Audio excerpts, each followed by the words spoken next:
Greetings, I'm Dr. Bob Wright, Professor of Transformational Leadership and Coaching at the Wright Graduate University for the Realization of Human Potential. I'm here to talk to you about our upcoming book. Our upcoming book means my wife, Dr. Judith Wright. It's called The Heart of the Fight. And I'm going to tell you about some of the fights that led to this book being the way this book has been written. Because in chapter 5, the first rule of engagement is to accentuate the positive.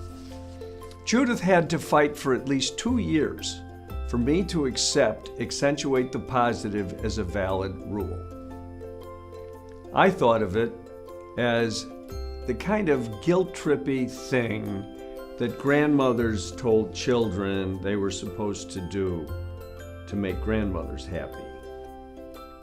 I thought of it as the kind of thing that overly sweet school teachers used to do to make us good kids.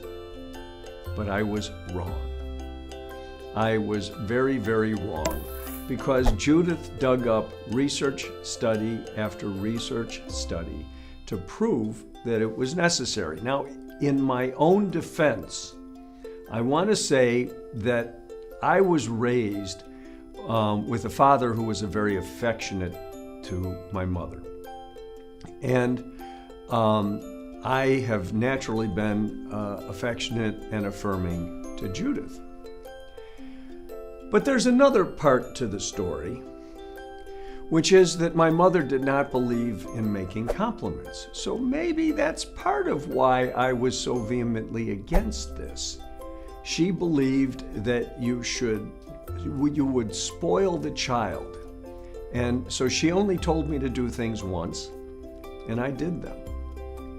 So criticism was an order from my mother, and I did it. So I lost this fight. And Judith is going to tell you why accentuating the positive is so important, given that I'm a little behind the curve in this one.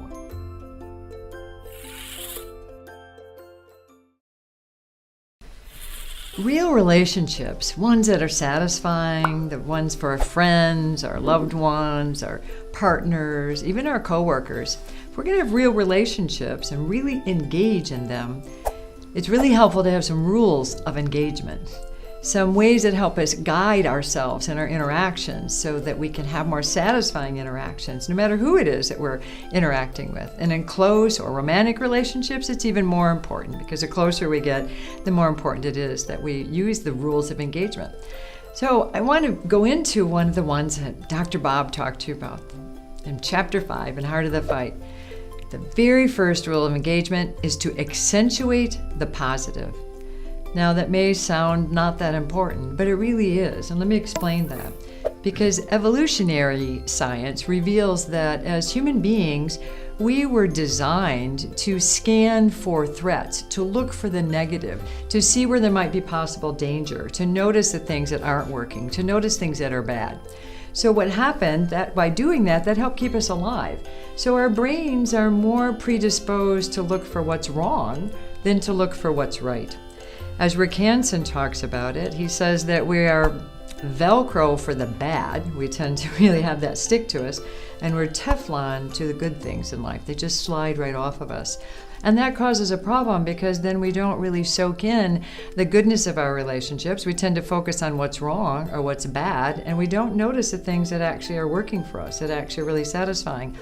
And that we have to really learn to take in that goodness, because it doesn't naturally happen. We take in the bad much easier.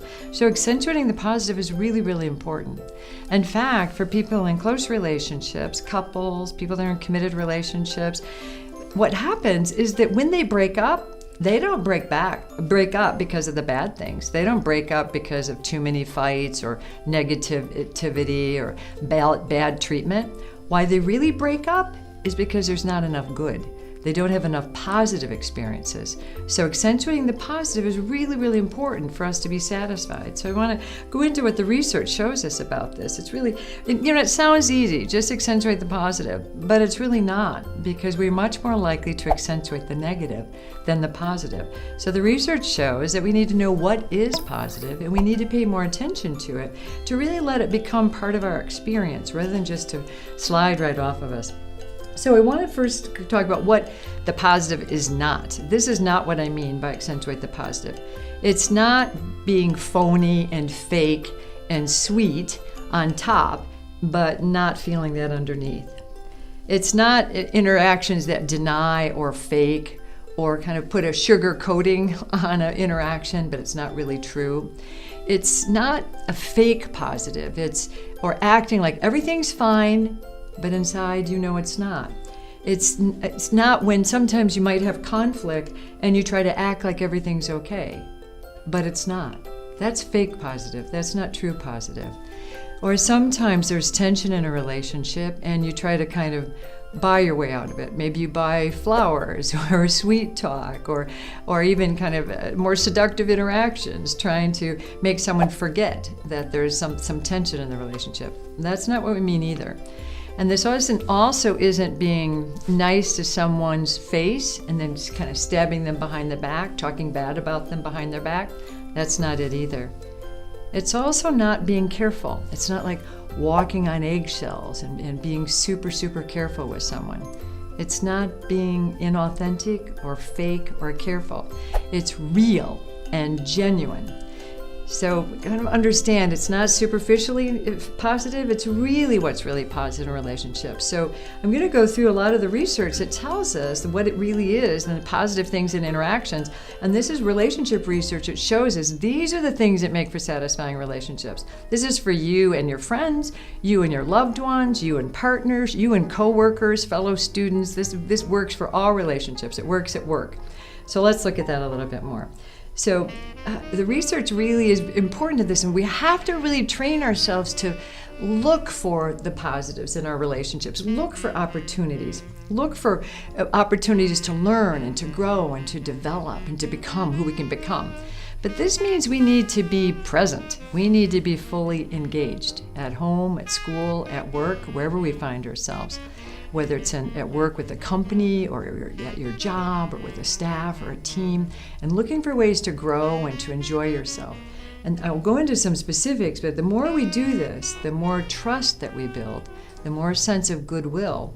And it actually provides a foundation so when things are rocky, when there are problems, we can ride that better. It's like we have a boat to ride through the waves when we build a foundation of this positive. So if you start looking at it, really look at your friends or your loved ones or your partner. What is it that attracted you to that person in the first place? What do you appreciate about him or her? What are their good points? What are their good qualities? And be conscious. Notice their acts of kindness. Notice when they support you. Are they thoughtful to you? Are they considerate? Do they think about you? Notice those interactions. Anytime someone's kind to you, really pay attention to that and let it register with you. And adding these positives to and being it's the awareness of them that really helps us with this. So in our work, we train couples to really do these kinds of things in their lives and in their relationship. Because the research shows if we can consciously add and intensify experiences of humor, having a sense of humor, being able to laugh with one another is really important. A sense of joy, having more fun, and being more spontaneous, being kind of goofy with one another, and having just more fun experiences, whether it's with a friend or a coworker. And you can have fun at work. To really be engaging, laughing, having fun is really an important part of relationship. And there's other things that are really helpful for us too. If we can learn what we call I care, and really show our caring. But let me put that into some of the English words with that. The first one is being interested, really showing interest for another person, really being interested in them. The next is curious, being curious. I wonder what they're thinking. I wonder what they're feeling. The A stands for accessible. Are we available to our friends, our coworkers, our partners, the people that mean something to us? Are we responsive to them when they need something? Will we respond? Will we call them back? Will we text them back? Will we show up when they ask for us? And are we emotionally engaged? It's really important. Do we show up emotionally engaged, not just physically there, but present with them? And let me go into that a little bit more. So with interest and curiosity, think about this when you're with a friend or you're with someone that you care about. Are you really asking them about their lives? Are you really listening and finding out what they think, what bothers them, what they're excited about, but really being interested? And things, when you say, hey, how was your day? But really be interested in how they answer that question. What does that mean to them? Now, this is at home or at work, but to know enough to know what's going on with your partner, with your friends, with your coworkers, with your staff, with your employees, whatever your life circumstance are. Do you know the issues that are problematic for them? What the concerns are on their hearts? Do you know what bothers them? Is a family member ill? Are they worried about passing their exams? Are they concerned they won't get the job? Are they worried about a current work project? What's problematic for them? Being aware of that. Are there things that are painful for them that you're aware of at home or at work? Part of that also is being curious and interested, but to have really truthful, real interactions where you share about your life and about your feelings and your thoughts. Not just surface conversations, not just superficial, not just gossip, not just logistics, not just talking about the weather, current events, or the movies you've seen, but the things on your heart and the things on your mind with one another.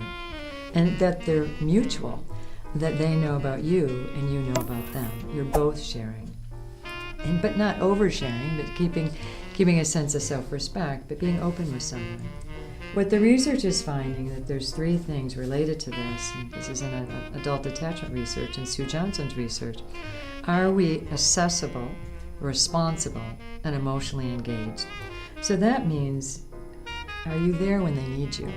If they're having a problem, are you available? Can you respond to them?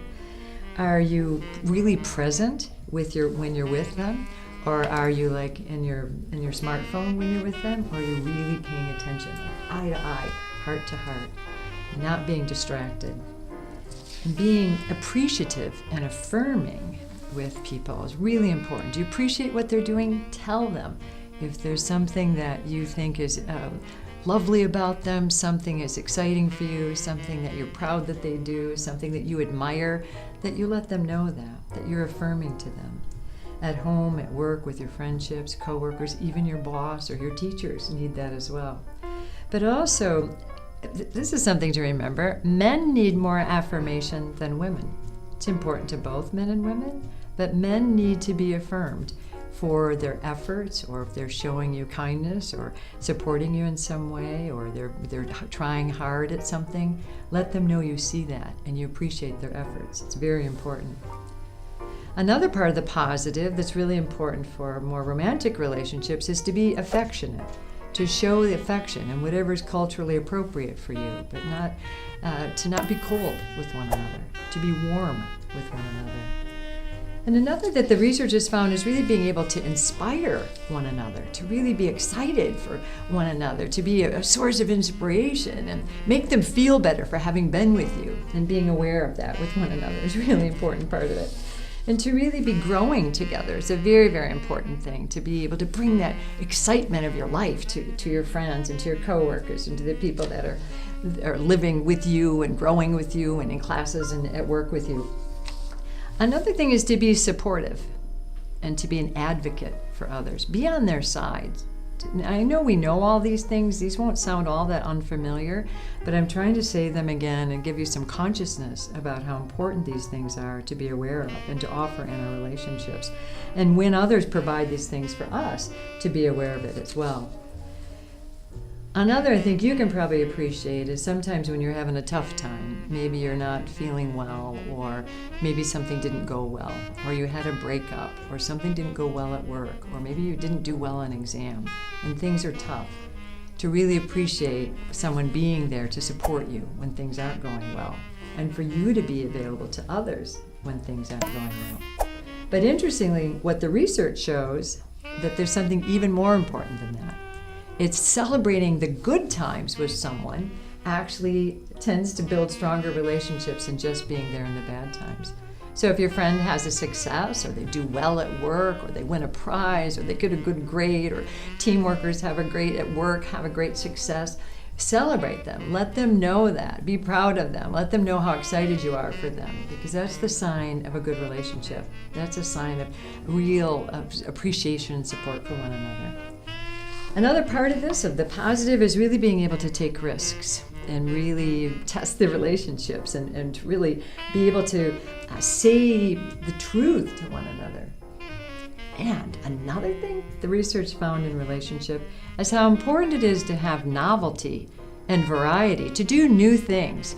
In committed relationship, boredom is a real problem for relationships. Couples that are more satisfied have a lot of variety in their lives. They go on different kinds of dates. They try new things. They take classes in different areas. They don't get into ruts and routines. They're always doing something new and exciting, which is important. And I think maybe one of the things I think we can really understand is that sharing what really matters is another positive that the research shows. But sharing your hopes and your dreams and your fears, your aspirations, the things that really bother you, the things that you really hope for, the things that you really dream about, your vision of what you want in your life, to let people really know you and to get to know others in that way. These are all many of the things that the research shows that actually helps us to have way more satisfying relationships that bring us a sense of well-being and also bring that to one another. What happens when we do this, if we can share these things, and if we can share, even couples that can share in relationship and friends that can share a mission together, a greater sense of purpose, something that matters to them. Maybe you have a common concern. Maybe you care about the environment. Maybe you care about service. Maybe there's things that really matter to you and that you share that in common. Sharing those bigger missions and with your friends and committed relationships is extremely important. Having a shared sense of meaning and purpose. So let me kind of summarize all these kinds of things that we're talking about. These are all things we know. They're things that we experience, but we're not always aware of them, and we're not always consciously adding them to our lives or being aware of them when they happen. So as we practice this more, it's like muscles to build. It's to build these kind of deposits of goodness in our relationships so that we have those, so that we can build a foundation of trust and goodwill and love and support in our relationships. And really understanding how important it is to be available for one another. It doesn't mean that you have to jump at every single second, but to notice something that John Gottman calls bids for attention. Is your friend or your lover or your partner, or even a fellow student or team worker, do they try to get your attention? Things like this, like, oh, look at that, or oh, I watched an interesting movie last night. Those kind of statements are kind of saying something, hoping that someone would have done, oh, what was the movie? Or, oh, what did you see? Those are little bids for attention. When we respond to those and have a question about it or let that catch our attention, we're more likely to have a satisfying relationship. Really, divorcing couples don't respond to those bids for attention. It's very, very low. They might respond to maybe 1 out of 10. But committed relationships that are really good ones and satisfying and fulfilled, they respond to 9 out of 10 of those. So be aware of those bids for attention and do your best to respond to those, and that will strengthen the bond you have with the others. So this accentuate the positive, be aware. There's a lot of goodness in the world. There's a lot of positives going on in your relationships, but we don't always notice them. And if they're not, be more aware of you being more appreciative, more affirming, more celebrating your friends' successes. Be aware of those things. And when they do those for you, soak it in like it's warm sunshine on your skin. What Rick Hansen says is that in order for us to take in the positive, we have to savor it for at least 10 seconds for it to become part of us, for us to actually remember and to hold that sweet memory. So don't let it just pass by you. Breathe it in, take it in, let the goodness permeate you. Let that positive experience be there. The positive psychologists say how important it is to have that sense of it and to really be allowing ourselves to soak in the positive, to bask in that, and to be a source of that positive for the people in our lives. Affectionate, affirming, inspiring, warm, celebrating, responsive, connected, and allowing more of that in our lives. Because isn't that what we all want in relationships? To love and be loved, to be seen, to be known, to be heard, to matter, to meet those deeper yearnings that we all have by showing these more positive kinds of interactions, both to receive them and to be giving those to the people that we love. So I'll leave you with those thoughts. Accentuate the positive as much as you can, both giving it to others, but letting it in when they give it to you. And that's building the foundation for beautiful, wondrous, goodwill, loving relationships. And I wish you more and more of those.